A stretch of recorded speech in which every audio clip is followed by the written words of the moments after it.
हरे कृष्णा, जय जय श्री राधे। प्यारे मित्रों, स्वागत है आप सभी का आपके प्यारे यूट्यूब चैनल श्री राधे पर। तो फ्रेंड्स, कैसे हैं आप सब? आई होप आप सब बहुत अच्छे और स्वस्थ होंगे। तो सामने अपना नेपाल काका माधव, राधा रानी और तुलसी महारानी जी, शालिग्राम जी को देखकर नमस्कार कीजिए। तो हमने तुलसी महारानी जी का जो सभी का पूजा आचमन कर लिया। अब हम पढ़ने जा रहे हैं कार्तिक स्नान का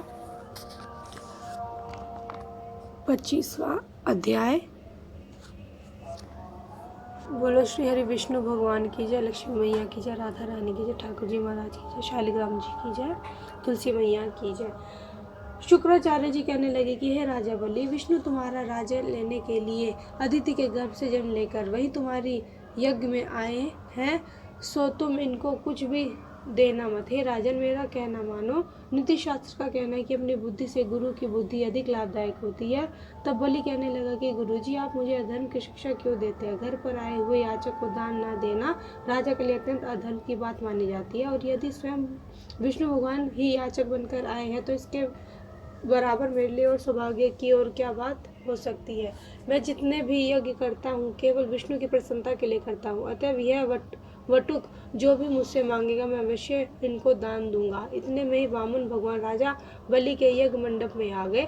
तब बलि ने अर्घ्यारती देकर उनका यथोचित आदर सत्कार किया, फिर हाथ जोड़कर खड़ा होकर कहने लगे कि हे नाथ, मैं कृतज्ञ हो गया जो आज आपने यहाँ आकर दर्शन दिए हैं। अब आज्ञा कीजिए, मैं आपकी सेवा करूं। क्या सेवा करूं? मैं तो आपका सेवक हूँ। भगवान कहने लगी, हे राजन, हमको तप करने के लिए 3 पग पृथ्वी चाहिए। राजा बलि हंसकर कहने लगे कि हे वटुक, तुमने यह क्या मांगा? कुछ धन, ग्राम या कोई शहर मांगा होता? वामन जी कहने लगे कि हे दैत्यराज, मुझको किसी प्रकार का लोभ नहीं है। मुझे तो इतनी भूमि चाहिए जिससे मेरा कार्य हो जाए। हे राजन, पृथ्वी का दान करना राजा का परम धर्म है। भूमि दान करना जन्म मृत्यु से मुक्त होकर विष्णु के परम पद को प्राप्त हो जाता है। जिस राजा ने भूमि का दान किया, समझो उसने सर्वस्व दान दे दिया। राजन, यह पृथ्वी सदैव किसी के पास नहीं रही। मानधता जैसे राजा आज कहाँ है? चंचल लक्ष्मी से जो अपना मार्ग सुधारते हैं वे धन्य है। अधिक क्या कहें, भूमि दान से उत्तम दान न कोई हुआ है और न होगा। अब मैं तुमसे पूर्व काल का एक इतिहास कहता हूँ। पहले ब्रह्म कल्प में भद्रमती नाम का एक ब्राह्मण था। उसके श्रुता, सिंधु, यशोमती, शोभा, कामिनी, मालिनी नाम की 6 स्त्रियां तथा उनके पुत्र थे। अतः वह और उसकी संतान भूख से अति दुखित हो गए। इस दरिद्रता के कारण वह स्वयं को धिक्कारने लगा। फिर वह कुटुंब सहित कौशाम्बी नाम की नगरी में चला गया। वहां जाकर भद्र नदी ने सुघोष नाम की एक धनी ब्राह्मण से 5 पग भूमि मांगी तो उसने भूमि दे दी। इसी भूमि दान के कारण उस सुघोष नामक ब्राह्मण को विष्णु का परम पद प्राप्त हुआ। फिर भद्रमती ने वह भूमि एक दूसरे ब्राह्मण को दान दे दी, जिससे उससे भी मोक्ष के प्राप्त हुआ। इस कारण हे राजन, हमें 3 पग भूमि दो, जिससे हम भी मोक्ष का साधन प्राप्त करें। इतनी बात सुनकर राजा बलि जल युक्त टुंटी वाला लोटा लेकर भूमि का संकल्प करने के लिए तैयार हो गया। तब शुक्राचार्य तपोबल से अपना सूक्ष्म रूप बनाकर राजा बलि को संकल्प करने से रोकने के लिए लोटे की टूटी में जल रोककर बैठ गए। वामन भगवान शुक्राचार्य की मन की बात जान गए, अतः उन्होंने एक तेज अग्रभाग वाला कुशा लेकर उस लोटे की टूटी के छिद्र में डाल दिया, जिससे शुक्राचार्य की एक आंख फूट गई।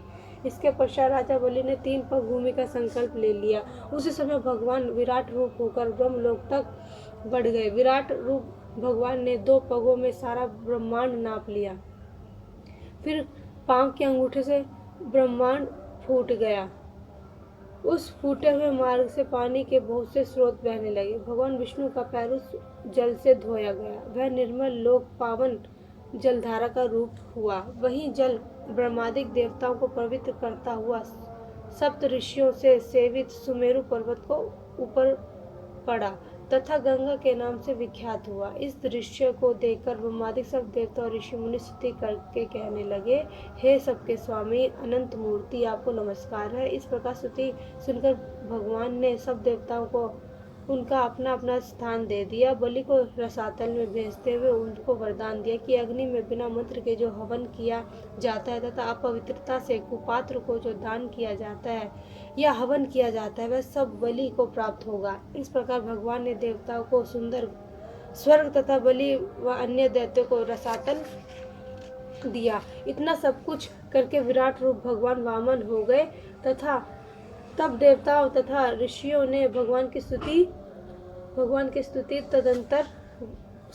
की। तदंतर वामन जी तप करने चले गए। इस प्रकार ऐसी पावन गंगा की उत्पत्ति भगवान के चरणों से हुई, जिसके स्नान तथा सुमरण मात्र से जन्मांतर के पाप नाश हो जाते। इस प्रकार कार्तिक माह का 25वां अध्याय समाप्त हुआ। तो बोलो श्री हरि विष्णु भगवान की जय, लक्ष्मी मैया की जय, तुलसी मैया की जय, शालिग्राम जी महाराज की जय।